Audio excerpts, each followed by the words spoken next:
Nah, pemirsa, kita ke informasi lainnya. Kementerian Kelautan dan Perikanan bersama TNI Angkatan Laut serta nelayan hari ini akan membongkar pagar laut di perairan Tangerang, Banten. Di mana pembongkaran jilid 2 ini diawali di area pantai Tanjung Pasir, Kecamatan Teluk Naga, hingga berakhir di pantai pesisir pantai Kronjo, Kecamatan Kronjo. Pembongkaran pagar laut melibatkan ribuan personel gabungan.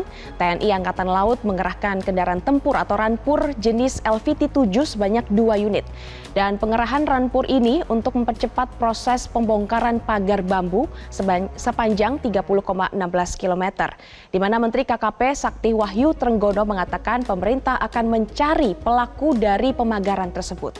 Menteri KKP janji akan mengungkap pembuat pagar laut Tangerang dalam waktu 20 hari.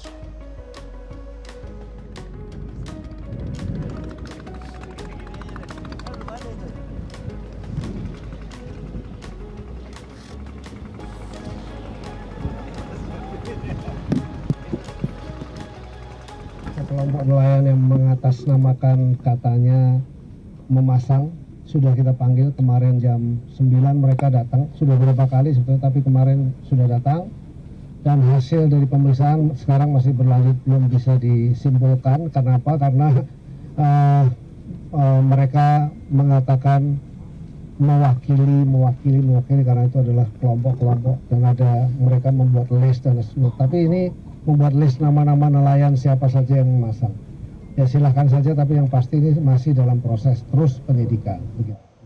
Dan pemirsa, untuk mengetahui bagaimana kelanjutan pembongkaran pagar laut ilegal di Tangerang, Banten, selengkapnya akan disampaikan langsung oleh jurnalis Metro TV, ada Jose Nicole, langsung dari Tangerang, Banten. Jose, bagaimana keadaan di sana, apa saja agenda hari ini, dan berapa personil yang hari ini diturunkan di sana?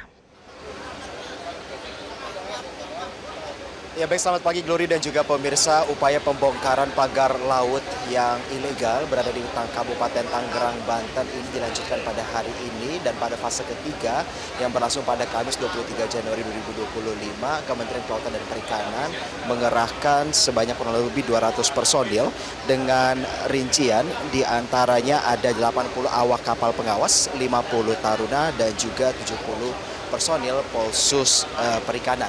Dan dapat kami informasikan, Glory dan juga pemirsa, bahwa keberangkatan dari kapal pengawas Orca dari Pelabuhan Nizam Zahman ini berlangsung tadi pada pukul 6.40 waktu Indonesia bagian Barat dan tiba di perairan laut tepatnya di depan Desa Cituis pada pukul 8 waktu Indonesia bagian Barat.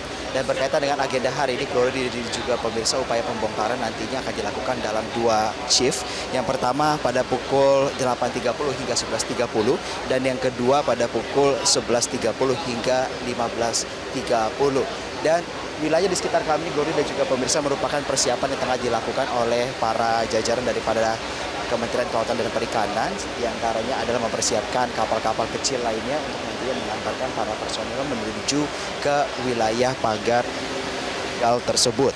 Karena berdasarkan informasi yang kami dapatkan, Glory dan juga pemirsa, bahwa telah disiapkan 2 kapal besar atau armada kapal Orca, 1 UNC, 5 RIP, 1 perahu karet, 4 rakit, dan 1 takbut. Dan nantinya kurang lebih sekitar 200 anggota daripada KKP ini akan disebar dalam berbagai moda transportasi laut tersebut. Dan nantinya akan langsung bertemu dengan jajaran daripada TNI Angkatan Laut, baik itu Lantamal Jakarta dan juga beberapa stakeholders lainnya yang juga dilibatkan. Di antaranya ada Bakamla atau Badan Keamanan Laut, beserta dengan Polisi Air dan Udara. Dan tidak lupa adalah jajaran daripada Pemprov Banten dan juga dari nelayan yang memang swadaya sendiri untuk sangat semangat membongkar pagar laut ini. Glory. Ya Jose, untuk peralatan yang akan digunakan ini nantinya peralatan apa saja, kemudian bagaimana mekanisme pencabutan pagar laut ilegal di sana? Ya Glory, salah satu evaluasi yang memang dilakukan salah satunya oleh Kementerian Kelautan dan Perikanan adalah cara-cara konvensional seperti mendatangi pagar laut tersebut dan mencabutnya dengan tangan. Itu merupakan cara yang tidak efektif dan efisien. Pertama, dikatakan tidak efektif karena mengeluarkan tenaga yang cukup besar, dan tidak efisien karena juga tidak tuntas. Mencabutnya dengan tangan dengan kedalaman bambu yang sudah menancap ke bawah laut itu dengan usia yang cukup lama dapat mengakibatkan setengahnya patah begitu tanpa mengangkat secara seutuhnya. Maka evaluasi yang akan dilakukan dalam kegiatan fase ketiga hari ini salah satunya adalah dengan mengandalkan tali, di mana secara teknis Glory nanti tali tersebut akan dianyam di kurang lebih 10 hingga 15 simpul bambu dan nantinya akan langsung ditarik menggunakan kapal. Cara ini dinilai lebih efisien dan juga efektif. Pertama, tidak memakan tenaga manusia begitu banyak, mengurangi cedera di tenaga manusia yang hari ini akan hadir. Dan yang ketiga adalah mencabut bambu hingga akar-akarnya. Karena salah satu hal yang juga diantisipasi Glory dan juga pemirsa, apabila pagar tersebut hanya terangkut setengah atau terangkat setengah karena patah sebagian di dalam bawah laut, hal tersebut juga akan menjadi kendala bagi nelayan maupun para laut yang melintas. Karena tidak pernah tahu apa yang menjadi dampak daripada bambu yang setengah patah di bawah laut tersebut untuk menghambat proses memancing ataupun juga nelayan-nelayan yang sedang mencari ikan untuk tangkapannya nanti dijual. Glory.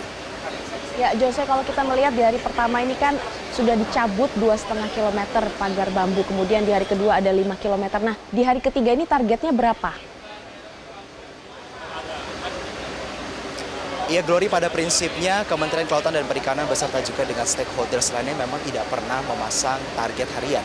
Karena memang dihimbau oleh Presiden Prabowo Subianto bahwa hal-hal yang berkaitan dengan upaya pencabutan pagar laut ilegal ini harus dilakukan secepat-cepatnya. Namun ada beberapa hal eksternal yang di luar kendali daripada teknis, yaitu berkaitan dengan cuaca, Glory. Karena apabila cuaca mendukung, dalam artian di sini tidak turunnya hujan maupun intensitas kekencangan angin juga rendah yang berimplikasi kepada ombak ini dapat berlangsung dengan kondusif, maka target daripada stakeholders yang terkait ini adalah terus mencabut sebanyak-banyaknya pagar laut yang sedang diupayakan untuk dibongkar. Dan apabila kita melihat pada evaluasi dari fase pertama dan fase kedua, Glory, di mana fase pertama ini melibatkan lebih sedikit personil dengan cara-cara yang lama, maka hanya dapat membongkar sepanjang 2,5 km. Sedangkan untuk fase kedua ini ketika melibatkan lebih banyak personil, peserta, dan juga beberapa kendaraan taktis atau rampur transportasi laut, itu juga mampu untuk membongkar dengan jarak yang lebih jauh. Dan ditambah hari ini, Glory dan juga pemirsa, dengan ditambahnya personil yang lebih banyak dibandingkan hari pertama. Adapun evaluasi secara teknis dengan cara bambu dari pagar laut tersebut dianyam dengan tali lalu ditarik dengan kapal, ditambah juga dengan ada bantuan dari lintas stakeholders, maka sebenarnya hari ini kami tengah menanti adanya upaya untuk pembongkaran dengan jarak yang lebih jauh dibandingkan pada fase pertama dan fase kedua, karena kurang lebih sekitar 22 hingga 23 km lagi pagar laut yang tersisa ini perlu untuk dibongkar. Dan apabila kita merujuk kepada pernyataan, memang dikatakan upaya ini berlangsung 10 hari. Namun pada dasarnya berdasarkan informasi yang kami dapatkan bahwa 10 hari itu merupakan target paling lama, dan apabila cuaca mendukung dan hal-hal yang berkaitan dengan evaluasi dari fase 1 dan 2 ini berjalan sesuai dengan apa yang direncanakan, maka dapat berlangsung lebih cepat daripada 10 hari target. Glory. Baik, terima kasih Jose Nicole atas laporan Anda langsung dari Tangerang, Banten. Selamat kembali bertugas. Jelajahi cara baru mendapatkan informasi. Download Metro TV Extend sekarang.